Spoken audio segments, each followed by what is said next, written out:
So hi guys, welcome back to my channel. কেমন আছো তোমরা সবাই? আশা করি ভালো আছো, আর আমিও ভালো আছি। আর আজকে তো জামাই ষষ্ঠী। আমার জামাই নাই গাইস, মারা জামাই ষষ্ঠী করবে, আমি দেখবো। মাও করবে না, আমার দিদা করবে। তো চলো আমি উঠি, তারপর তোমাদের সাথে দেখা হচ্ছে। এ দেখো, সকাল সকাল দিদা দিয়ে দিল আমাকে 100 টাকা। কি আনন্দে আমি নিজেও জানি না। আজকে জামাই ষষ্ঠী, সকাল থেকে ইনস্টাগ্রামে এখন জামাই ষষ্ঠী কিন্তু পাইনি। তো জামাই আছে তাই তুই রিলস পাবি। আমি হচ্ছি আনলাকি, জামাই নাই, দাদা নাই, ভাই নাই, কেউ নাই। তারপরে চলে আসছিল আমার দিদা আর দিদা, মামা। ওখানে কি হচ্ছে?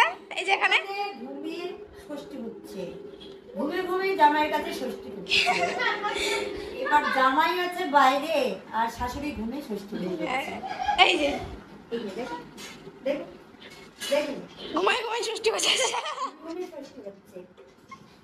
আর আমরা বসে আছি, ষষ্ঠী ঠাকুর আসবে, তারপর আমরা ষষ্ঠী করে দেব। হ্যাঁ, এর আগে জামাইয়ের শাশুড়ির ষষ্ঠী হচ্ছে আর জামাই বাইরে আছে, ঘুমাইতে ষষ্ঠী করতেছে। এই দেখো দুব্বা বাছলাম এখন। তো দুব্বা বাছার পরেই চলে গেলাম আমরা বাজারে আমার মেজো বোনুর আর ছোটো বোনুর জামা নিতে। তো গাইস, নিয়ে নিলাম জামা। কি বলবো, একটা টাকা কম নিল না, সব একদম গিলে। তো গাইস, মানে এত গরম বাজারে, কি বলবো। হ্যাঁ বাবা, বাজার থেকে এসে শুয়ে পড়ছি। আমরা যে হাটে গেছিলাম খুব ভালো লাগছে না। তারপরে স্নান টান করি, ঠাকুরমশাই আসবে, তারপরে আবার তোমাদেরকে দেখাচ্ছি। তো দেখো, এখন ঠাকুরমশাই চলে এসেছে আর পুজোতে বসে গেছে।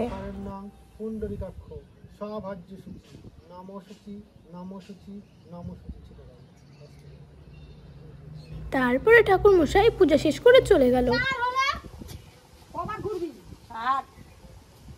সব নিয়ম কানুন ভুল।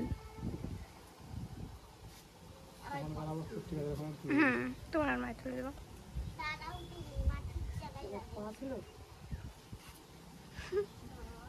দিয়াকে কি বড় লাগিচ্ছে।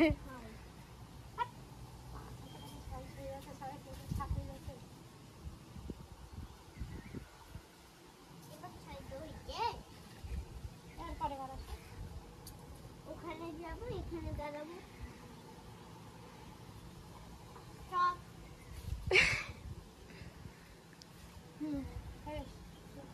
হয়ে গেছে। পুজো শেষ করার পরে সবাই চলে গেল রান্না করতে। ওমা, কি রান্না হচ্ছে আজকে? ওমা, গ্যাস ধরেছো নাকি?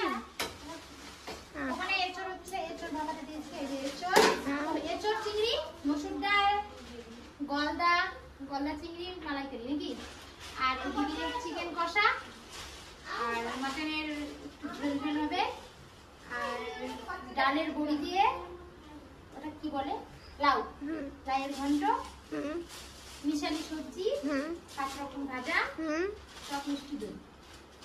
এত কম? এটাই আর পারলাম না। আর এই যে মামি, ও মাসি, বাবা, মা কি জোয়ান খালি উপাস করেছিল না? আর এটা আমাদের বাড়ির কাজের লোক।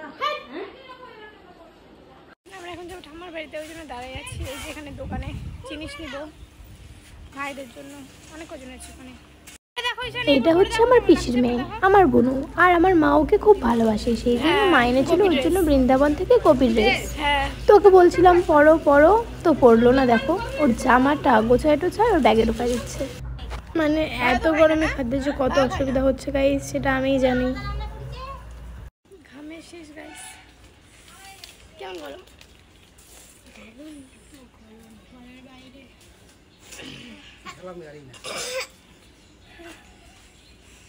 তারপরে এখন চলে যাচ্ছি আমরা বাড়িতে।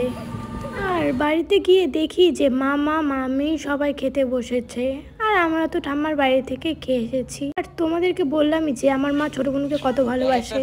আবার হাঁটতে হাঁটতে চলে এসেছিলাম ঠাম্মার বাড়িতে, কারণ ছোট বোনকে তো নিয়ে গেছিলাম আমার বাড়িতে, তো সেই জন্য ওই কান্না করে। ছোট বোনকে দিয়ে আসার পরে তো আমার এত ঘুম দিয়েছিল, একবারে রাত্রে ওঠার পরে ডিনার করে আবার ঘুমিয়ে গেছিলাম। টাটা গাইস, নেক্সট ব্লগে আবার দেখা হচ্ছে।